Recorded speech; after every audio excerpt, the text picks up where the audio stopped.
algumas pessoas entendem assim, que ela vai direto para o céu, outras entendem que ela vai direto para o inferno, que vai direto para o purgatório, outros entendem que ela passa por um processo de melhoria e ela vai se reencarnando em corpos diferentes ou em seres diferentes ao longo da vida para que ela chegue em um estado de santidade a cada vez que ela renasce, reencarna em um outro ser.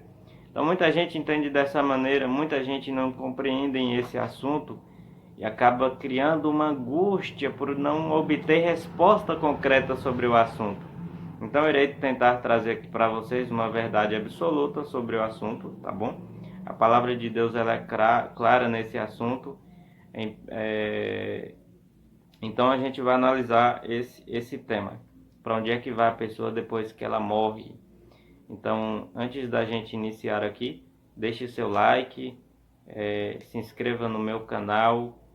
E se você gostou e curtiu e achou muito interessante os vídeos, você compartilha aí também com seus amigos, tá bom? E não deixe de ativar o sininho das notificações.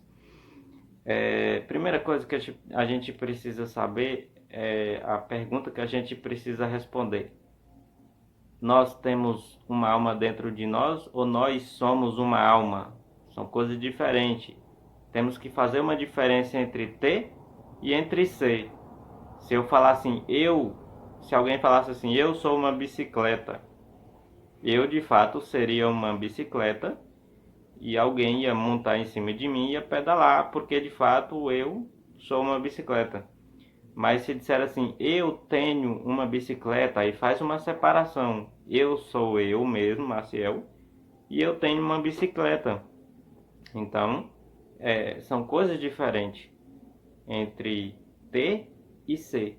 Nós temos uma alma ou nós somos uma alma? Essa é uma pergunta que a gente precisa responder. Então, uma outra pergunta também. Que materiais Deus usou para construir, para criar o homem? Então, é uma outra pergunta também interessante que a gente vai responder dentro de um texto só, tá bom? Uma outra coisa que eu gostaria de destacar aqui, é importante, primeiramente, lembrar que a gente tem que buscar a compreender os assuntos com textos claros para explicar os mais difíceis. Não podemos pegar textos difíceis e querer explicar os textos que estão claros, tá bom? Isso se tornaria muito perigoso. Então, os textos que são claros, literais, são mais fáceis para você compreender a palavra de Deus, tá certo? E não defender doutrina somente baseada em parábolas e apocalipse ali, simbologia, porque são textos metafóricos, simbólicos, não é? Entendeu? Então vamos analisar as duas perguntas. Nós somos ou temos uma alma? E que materiais Deus usou para criar o ser humano, tá bom? Gênesis capítulo 2, versículo 7 mostra pra gente esse detalhe. Então formou o Senhor Deus ao homem do pó da terra, um material, e lhe soprou nas narinas o fôlego de vida, dois material. E o homem passou a ser alma vivente. Passou a ser alma vivente. Notem, o ser humano não passou a ter uma alma dentro. O ser humano passou a ser uma alma.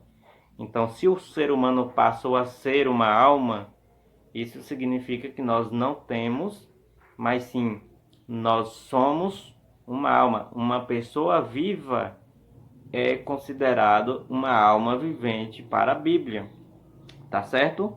Então, que materiais Deus usou aqui?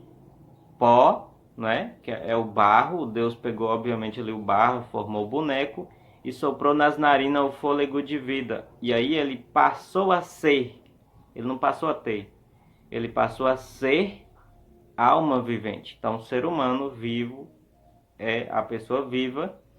Ela, enquanto está respirando, ela é uma alma vivente, é uma pessoa, é uma alma viva. Tá certo? Então, vamos fazer aqui um pequeno exemplo. Você tem, por exemplo, a lâmpada e a energia. Você só tem luz se você linkar a lâmpada com a energia. sem a lâmpada você tiver a energia, mas não tiver lâmpada, você não tem luz. E se você tiver energia e não tiver lâmpada, você também não tem luz. Tá certo? Então, do mesmo jeito acontece com a alma. A alma, ela só existe quando a conjunção de fôlego de vida com o corpo, que é o pó da terra, o barro que Deus criou. Vamos imaginar que você tem um carro e esse carro ele foi montado com 200 peças. Aí um dia você pega e desmonta ele. Quantas peças vai ter quando você desmontar? Obviamente que 200, porque se você montou com 200, quando você desmontar, ele vai ter 200 também, não vai ter uma outra peça, porque você montou apenas com 200. Então Deus ele cria o homem com duas peças. Quais são as duas peças?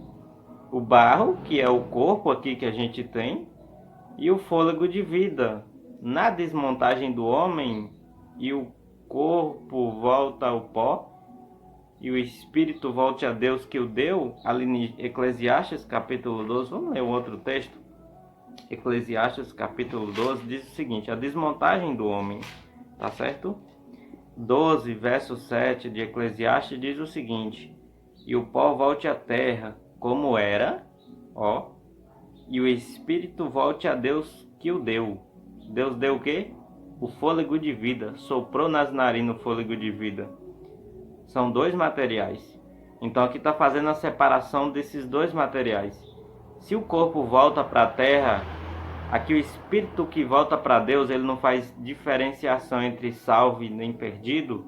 É todo o fôlego de vida, que aqui a palavra espírito é ruar no hebraico, que é sinônimo da mesma palavra que aparece para fôlego de vida lá no capítulo 2 de Gênesis, verso 7. Então aqui está falando do fôlego de vida, esse espírito que volta para Deus, porque Deus deu o fôlego de vida. Então aqui está a desmontagem do homem. E nessa desmontagem, o homem perdeu o fôlego de vida, o corpo volta para o barro, a alma ela deixou de existir, porque a alma é essa junção de corpo com fôlego de vida, entendeu? Algumas pessoas acreditam que a alma é imortal e que por aí vai. Mas a gente vai perceber que a alma não é imortal. Nós somos mortais, tá certo? Onde é que a gente encontra isso, Marcial? Ezequiel capítulo 20, no versículo 20, diz o seguinte: a alma que pecar, essa morrerá. O filho não levará a iniquidade do pai, nem o pai a iniquidade do filho. A justiça do justo ficará sobre ele, e a perversidade do perverso cairá sobre ele. Então esse verso ele vai dizer de forma muito clara que a alma que pecar, essa morrerá, entendeu? Então a alma que pecar, essa morrerá. Então entenda, meus queridos, que quando o ser humano ele morre, ele não vai para o céu e nem para o inferno, ele deixa de existir, porque a alma é essa junção de fôlego com o pó da terra, com o corpo que a gente tem. Com essa junção é formada uma alma. Então a alma é uma pessoa viva, tá bom? E quando é desmontado, o que é que acontece? O fôlego de vida volta para Deus, de todo o ser humano, seja ele perdido, seja ele salvo. O fôlego de vida volta para Deus e o corpo, que é o pó da terra, volta para o pó. Aqui é a mesma palavra. Sai o fôlego de vida e ele se torna o pó. Nesse mesmo dia perecem todos os seus desígnios. Aqui é dito que perece, todos os desígnios do ser humano perecem. E quando você vai para Eclesiastes também, são textos muito claros em relação ao assunto. Então, Eclesiastes capítulo 9 vai dizer o seguinte, diz que o versículo 5 diz assim: porque os vivos sabem que hão de morrer, mas os mortos não sabem coisa nenhuma, nem tampouco terão eles recompensa, porque sua memória jaz no esquecimento.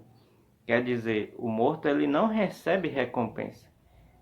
Se eu disser para vocês que a pessoa depois que ela morre, ela vai para o céu ou ela vai para o inferno, eu estou dizendo que ela está recebendo a recompensa, porque ir para o céu ou ir para o inferno é receber recompensa, tá certo?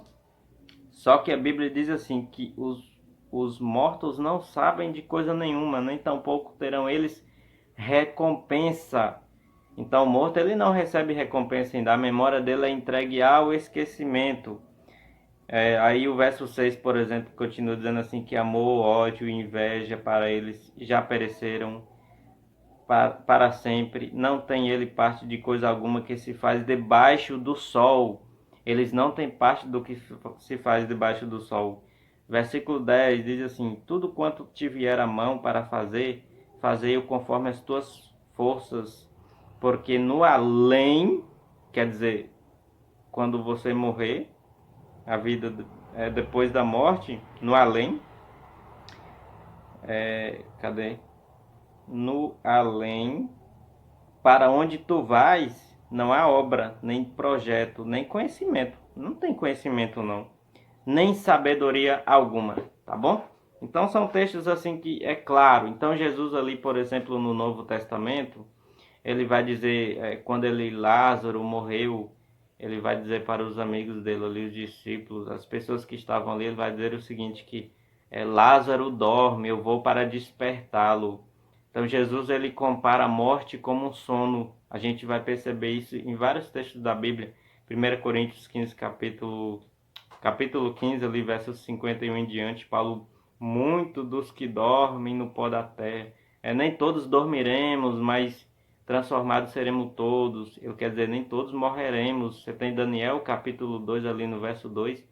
Muito dos que dormem no pó da terra ressuscitarão, uns para a vida, outros para a vergonha e horror eterno. Então a morte é comparada como um sono. Você quer saber como que uma pessoa ela se sente quando ela está morta? É simples, é só você dormir e aí você vai perceber que você não, enquanto você está em um profundo sono, você não percebe nada, um barulho aqui, um outro ali. Às vezes você pode até assustar, mas enquanto você está dormindo, você não percebe. Esse é o estado dos mortos, tá bom? Um outro texto que é claro também, você pega Eclesiastes capítulo 3, faz uma comparação entre a morte do homem com a morte do animal, que diz assim: porque o que sucede aos filhos do homem sucede aos animais, o mesmo lhe sucede. Como morre um, assim morre o outro. Todos têm o mesmo fôlego de vida, olha só, todos têm o mesmo fôlego de vida, e nenhuma vantagem tem o homem sobre o animal, os animais, porque tudo é vaidade. Então, Eclesiastes, Salomão, ele vem dizendo que o que sucede ao homem sucede também aos animais, que mesmo têm o fôlego de vida, tá bom?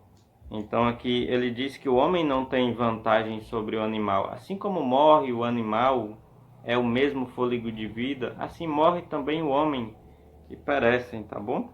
Então a gente precisa ficar com a ideia com a doutrina da ressurreição.